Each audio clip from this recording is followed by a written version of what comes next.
नमस्कार। आप देख रहे हैं डीएनए न्यूज।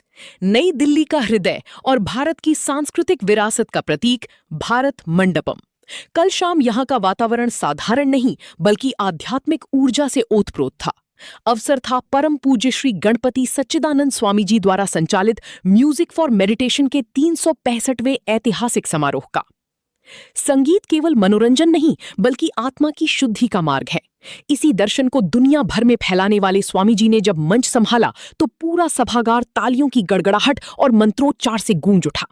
इस विशेष 365वें पड़ाव को देखने के लिए न केवल भारत बल्कि विदेशों से भी भारी संख्या में भक्त और संगीत प्रेमी यहां पहुंचे। मंच पर स्वामी जी के साथ देश विदेश के दिग्गज कलाकारों ने जुगलबंदी की। रागों की बारीकियों और ध्यान की गहराइयों का ऐसा संगम विरल ही देखने को मिलता है। स्वामी जी के संगीत की मधुर लहरियों ने श्रोताओं को एक गहरे ध्यान मेडिटेशन की स्थिति में पहुंचा दिया। समारोह का समापन विश्व शांति की प्रार्थना के साथ हुआ। 19 अप्रैल 2026 की ये शाम दिल्ली के इतिहास में संगीत और आध्यात्मिकता के एक स्वर्णिम अध्याय के रूप में दर्ज हो गई है। परम पूज्य श्री गणपति सच्चिदानंद स्वामी जी का ये मिशन केवल संगीत तक सीमित नहीं है बल्कि ये मानसिक तनाव से जूझ रही मानवता को शांति की राह दिखाने का एक प्रयास है। एक राउंड पूरा हो गया है। राउंड बहुत अच्छा है। दिल्ली में भारत मंडप में इंद्रप्रस्थ राग सागर, इसका नाम इंद्रप्रस्थ राग सागर।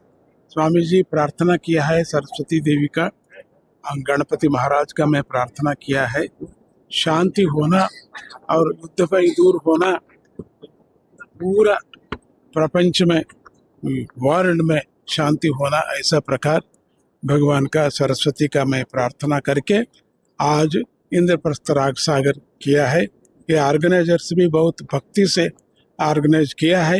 दिल्ली में बहुत पसंद है, मुझको बहुत संतोष हो गया है।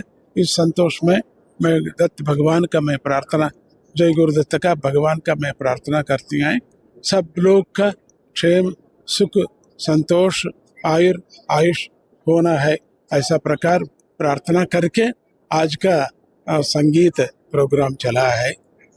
बहुत पसंद है।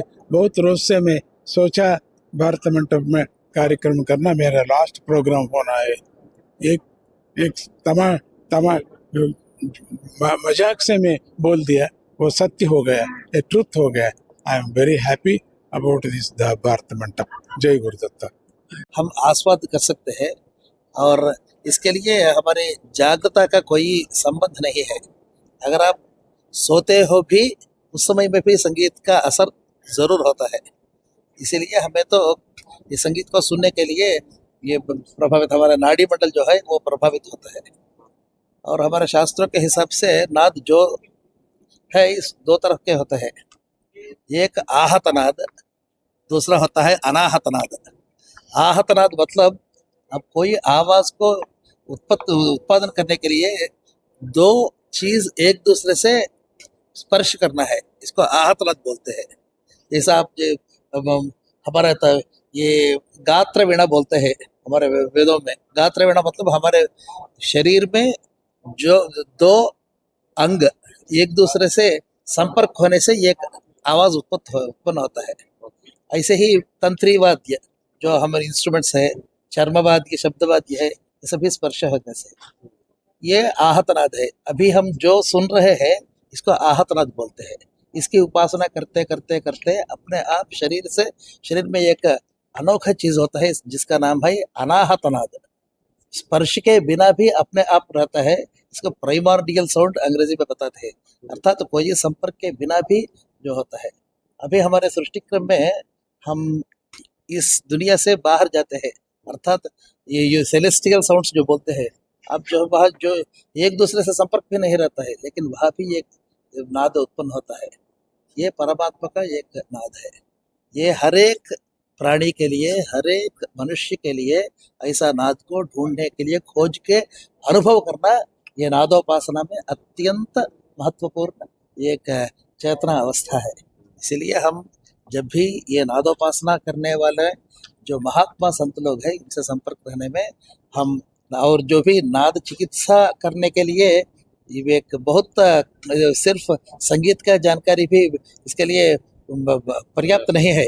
इसके अलावा हमें ज्योतिष का जिस दिन जिस राग और राग में कौन सा स्वर